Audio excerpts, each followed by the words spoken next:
éplorées que nous partageons avec elles la douleur qui les afflige. Personne ne peut ressentir la souffrance qui est la vôtre. Je l'ai mesurée hier quand j'ai accompagné le président de la République à Kaffrine en rencontrant les blessés et certains parents des victimes. Nous vous devons la solidarité et je vous réaffirme aujourd'hui le soutien de l'État. Nous vous devons la solidarité et c'est le pays tout entier qui s'est trouvé bouleversé par cette catastrophe, tout simplement parce qu'elle pouvait nous concerner tous, chacun d'entre nous. L'émotion ne va jamais se dissiper et restera encore vive à l'évocation de cet accident, le plus terrible accident de la route de notre histoire contemporaine. À travers une démarche inclusive, nous avons procédé à un diagnostic sans complaisance de la situation. Maintenant, il nous faut passer à l'action et de façon résolue. C'est cela et rien que cela qu'attendent nos concitoyens. C'est une attente forte et légitime qu'il convient de satisfaire. Alors, le message doit être clair, plus jamais ça sur nos routes. Je le dis avec détermination absolue. Des actes suivront et ils ne doivent faire l'objet ni de report ni de compromis.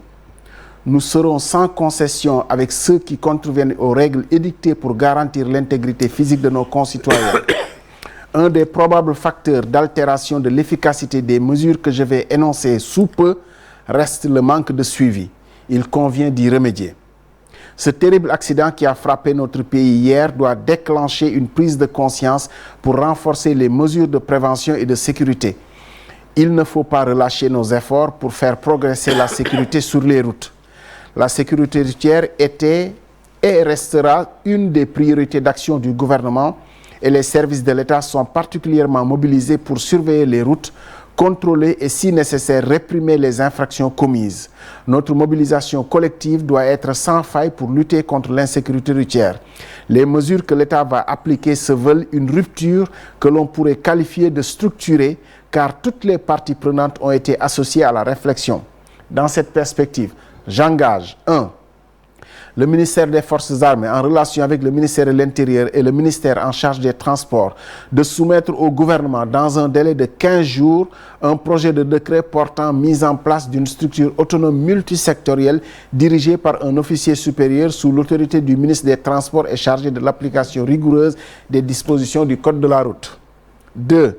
Le ministre de l'Intérieur et le ministre des Transports de prendre dans les 72 heures un arrêté interministériel portant interdiction de circuler pour les véhicules de transport public de voyageurs sur les routes interurbaines entre 23h et 5h du matin et rappelant les horaires de circulation des véhicules de transport de marchandises dans Dakar. Le ministère en charge des transports terrestres de prendre dans les 72 heures un arrêté portant limitation de la durée d'exploitation à 10 ans pour les véhicules de transport de personnes, à 15 ans pour les véhicules de transport de marchandises. 4. Le ministère en charge des Finances, le ministère en charge de l'Économie, le ministère en charge des Transports et le ministère en charge du Commerce de soumettre au gouvernement dans 15 jours un plan d'accélération de la mise en œuvre du programme de modernisation et de renouvellement du parc. Ce programme sera une priorité du gouvernement inscrite dans le PAP 3 du PSE et dont le financement sera totalement mobilisé. D'ores et déjà, une partie de la subvention initialement destinée au secteur du transport sera affectée au renouvellement du parc des véhicules de transport. 5. Le ministère en charge des Finances, le ministère en charge des Transports et le ministère en charge du Commerce de soumettre au gouvernement dans 15 jours un projet de texte interdisant l'importation des pneus usagés. 6. Le ministère en charge des transports terrestres de prendre une mesure rendant obligatoire le passage gratuit du contrôle technique à Dakar pour tous les véhicules de transport de personnes et de marchandises et suspendant pour une période de 3 mois les visites techniques des véhicules de particuliers. Le ministère en charge 7. Le ministère en charge des Finances et le ministère en charge des transports terrestres devront ouvrir dans les meilleurs délais des centres de contrôle technique dans les régions. 8. Le ministère en charge des transports terrestres de prendre les dispositions nécessaires pour rendre obligatoire le plombage des compteurs de vitesse des véhicules de transport de personnes et de marchandises à 90 km/h. 9. Le ministère en charge des transports terrestres de prendre un arrêté dans les 72 heures interdisant toute transformation de véhicules destinés au transport de marchandises en véhicules de transport de passagers. 10.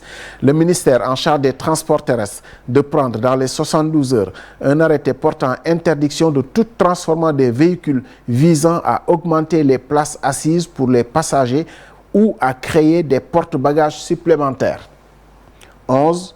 Le ministère en charge des transports terrestres de prendre dans les 72 heures un arrêté interdisant la pose et l'usage des porte-bagages et prescrivant le démantèlement de ceux déjà fixés sur les véhicules de transport de personnes.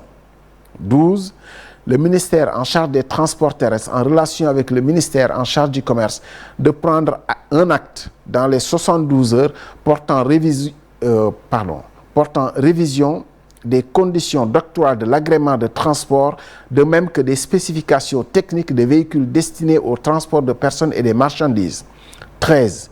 Le ministère en charge des transports terrestres de soumettre au gouvernement dans les 72 heures portant révision de l'âge minimum pour obtenir le permis et conduire les véhicules de transport urbain et interurbain de personnes à 25 ans et à 23 ans pour les véhicules de transport interurbain de marchandises. Le ministère en charge des transports terrestres, le ministère de la Santé, de proposer dans des meilleurs délais les modalités d'une plus grande implication des services de la santé dans l'appréciation des aptitudes physiques à conduire pour la délivrance et le renouvellement des permis de conduire. 15. Le ministère des Forces armées, le ministère de l'Intérieur et le ministère des Finances de soumettre dans les plus brefs délais au gouvernement un projet de dématérialisation du paiement des amendes et pénalités liées aux infractions routières. 16.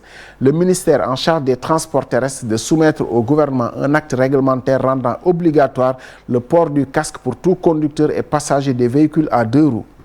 17. Le ministère en charge des transports terrestres et le ministère en charge du travail de renforcer le contrôle du respect des dispositions du Code du travail, contrat en bonne et due forme et paiement des cotisations sociales par les transporteurs. 16. Le ministère des Finances et du Budget, le ministère en charge des transports de prendre les mesures nécessaires pour renforcer les capacités de l'Agence de la sécurité routière en vue d'accélérer son déploiement, notamment la création d'une école de formation et de perfectionnement au métier des conducteurs des véhicules de transport public. 19.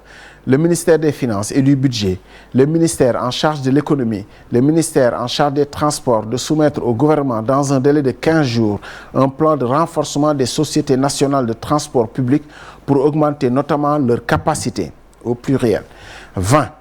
Le ministère des Finances, le ministère en charge des transports, le ministère en charge de l'urbanisme de mettre en place une fourrière dans le ressort de chaque département et d'aménager des aires de repos à l'entrée des grandes agglomérations. 21. Le ministère de l'Intérieur, le ministère des Finances, le ministère des Transports, le ministère de la Santé de renforcer le dispositif de secours et d'assistance médicale pour la prise en charge des victimes d'accidents de la route. 22. Le Conseil supérieur de la sécurité et de l'éducation routière sera opérationnalisé et assurera le suivi des recommandations. J'ai fait lecture de l'allocution de clôture du Conseil interministériel sur la sécurité routière tenue ce 9 janvier 2023. defe naa jarul ñu leen koy tënkaatal ci wolof lecture bi sonn naa ci trop. Il me reste quand même à vous féliciter vraiment parce que à la lecture